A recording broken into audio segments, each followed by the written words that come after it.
Hi friends, പുതിയൊരു വീഡിയോയിലേക്ക് എല്ലാവർക്കും സ്വാഗതം. ഇന്ന് വളരെ സിമ്പിളായിട്ട് ഉണ്ടാക്കാൻ പറ്റിയ ഉപ്പുമാവിൻ്റെ റെസിപ്പിയായിട്ടാണ് ഞാൻ വന്നിരിക്കുന്നത്. പക്ഷേ ഇത് വളരെ സിമ്പിളാണെങ്കിലും ചില ആളുകൾ ഇത് ഉണ്ടാക്കിയിട്ട് ശരിയായിട്ടില്ല എന്ന് പറയുന്നത് കേൾക്കാറുമുണ്ട്. അപ്പോൾ അതിന് വേണ്ടിയിട്ടൊരു സൂത്രമുണ്ട്. അത് എങ്ങനെയാണെന്ന് നമുക്ക് നോക്കാം. ആദ്യം തന്നെ നമുക്കൊരു പാത്രം വെച്ച് കൊടുക്കാം. ചൂടായ ശേഷം ഇതിലേക്ക് 1 കപ്പ് റവ ചേർത്ത് കൊടുക്കാം. ഇനി ഇത് നന്നായി റോസ്റ്റ് ചെയ്ത് കൊടുക്കാം. 2 മിനിറ്റൊക്കെ റോസ്റ്റ് ചെയ്താൽ മതി. ഇവിടെ ഇപ്പോൾ നന്നായി റോസ്റ്റ് ആയിട്ടുണ്ട്. റോസ്റ്റ് ചെയ്തിട്ടുണ്ടാക്കുകയാണെങ്കിൽ കുഴഞ്ഞു പോകില്ല. ഇതാണ് ഞാൻ പറഞ്ഞ ടിപ്പ്. ഇനി റോസ്റ്റായ റവ ഒരു പാത്രത്തിലേക്ക് മാറ്റാം. അടുത്തതായി ഉപ്പുമാവ് ഉണ്ടാക്കാൻ ആവശ്യമായ സാധനങ്ങൾ കട്ട് ചെയ്തെടുക്കാം. ഒരു സവാള, ഒരു ചെറിയ പീസ് ഇഞ്ചി, ആവശ്യത്തിന് ക്യാരറ്റ്, ഒരു പച്ചമുളക്, 2 തണ്ട് കറിവേപ്പില. ഇത്രയും സാധനങ്ങളാണ് ഞാനിവിടെ എടുത്തിരിക്കുന്നത്. അടുത്തതായി പാത്രം അടുപ്പത്ത് വെച്ച് പാത്രം ചൂടായി വരുമ്പോഴേക്കും 2 സ്പൂൺ എണ്ണ ചേർത്ത് കൊടുക്കാം. നെയ്യ് വേണമെങ്കിലും നമുക്ക് ചേർത്ത് കൊടുക്കാവുന്നതാണ്. ശേഷം എണ്ണയിലേക്ക് 1/4 സ്പൂൺ കടുക് ചേർത്ത് കൊടുക്കാം. കടുകെല്ലാം പൊട്ടിയ ശേഷം ചെറുതായി കട്ട് ചെയ്ത് വെച്ചിരിക്കുന്ന ഇഞ്ചി ചേർത്ത് കൊടുക്കാം. ജസ്റ്റ് ചെറുതായിട്ടൊന്ന് നമുക്ക് ഇഞ്ചി ഇളക്കി കൊടുക്കാം.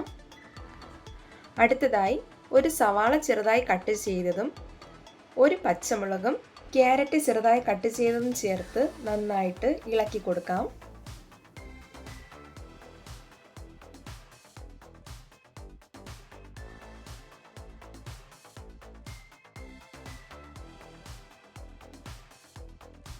ആവശ്യത്തിന് ഉപ്പ് ചേർത്ത് കൊടുക്കാം.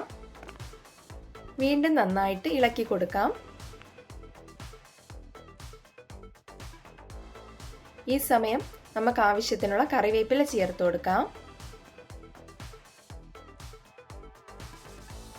ഒരു പിടി കപ്പലണ്ടി കടലപ്പൊടി ചേർത്ത് കൊടുത്ത് നന്നായിട്ട് ഇളക്കി കൊടുക്കാം. കശുവണ്ടി ഇഷ്ടമാണെങ്കിൽ അതും ചേർത്ത് കൊടുക്കാം. നല്ല ടേസ്റ്റാണ് ഇങ്ങനെ ചേർത്ത് കൊടുക്കുമ്പോൾ. ഇവിടെ ഇപ്പോൾ നല്ലതുപോലെ വയന്ന് വന്നിട്ടുണ്ട്. ഈ സമയം നമുക്ക് ഉപ്പുമാവ് ഉണ്ടാക്കാൻ ആവശ്യമായ വെള്ളം ചേർത്ത് കൊടുക്കാം. 1 കപ്പ് റവയ്ക്ക് ഞാൻ 1.5 കപ്പ് വെള്ളമാണ് ചേർത്ത് കൊടുക്കുന്നത്. ഇതിലേക്ക് ഉപ്പുമാവിന് ആവശ്യമായ ഉപ്പ് കൂടി ചേർത്ത് കൊടുക്കാം. 1 കപ്പ് തേങ്ങ കൂടി ചേർത്ത് കൊടുത്ത് നന്നായിട്ട് മിക്സ് ചെയ്ത് കൊടുക്കാം. വെള്ളം നന്നായി തിളച്ച് വരുന്നതുവരെ വെയിറ്റ് ചെയ്യാം.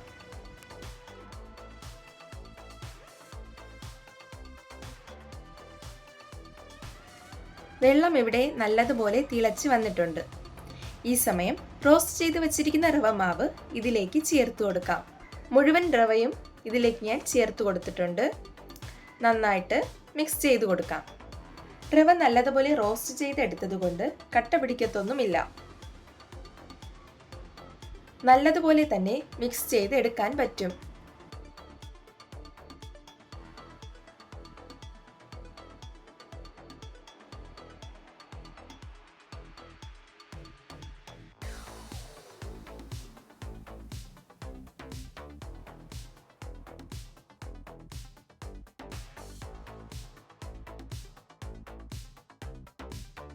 ഈ സമയം 1 സ്പൂൺ നെയ്യ് കൂടി ചേർത്ത് കൊടുക്കാം. നെയ്യ് ചേർത്ത് കൊടുക്കുമ്പോൾ പ്രത്യേക ഒരു ടേസ്റ്റാണ് ഉപ്പുമാവിന്. വീണ്ടും നന്നായിട്ട് ഇളക്കി യോജിപ്പിച്ച് കൊടുക്കാം. ഒരു 2-3 മിനിറ്റെങ്കിലും മിക്സ് ചെയ്തെടുക്കുന്നത് നല്ലതായിരിക്കും. അപ്പോൾ റവ നല്ലതുപോലെ ഇവിടെ മിക്സ് ചെയ്തിട്ടുണ്ട്. കാണുമ്പോൾ തന്നെ മനസ്സിലാകും. ഇവിടെ ഇപ്പോൾ ഉപ്പുമാവ് നല്ല സൂപ്പറായി കിട്ടിയിട്ടുണ്ട്. ഇനി നമുക്ക് ഫ്ലെയിം ഓഫ് ചെയ്യാം. അപ്പോൾ സൂപ്പർ ടേസ്റ്റി ആയിട്ടുള്ള റവ ഉപ്പുമാവ് ഇവിടെ റെഡി ആയിട്ടുണ്ട്. തീർച്ചയായും നിങ്ങൾ ഉണ്ടാക്കി നോക്കിയിട്ട് അഭിപ്രായങ്ങൾ കമൻ്റായിട്ട് അറിയിക്കണം. വീഡിയോ കണ്ട് ഇഷ്ടമായാൽ ലൈക്ക് ചെയ്യാനും അതുപോലെ തന്നെ സബ്സ്ക്രൈബ് ചെയ്യാത്ത കൂട്ടുകാരാണെങ്കിൽ സബ്സ്ക്രൈബ് ചെയ്യാനും മറക്കല്ലേ. അപ്പോൾ പുതിയൊരു വീഡിയോയുമായി കാണുന്നതുവരെ എല്ലാ കൂട്ടുകാർക്കും ബൈ. Thanks for watching.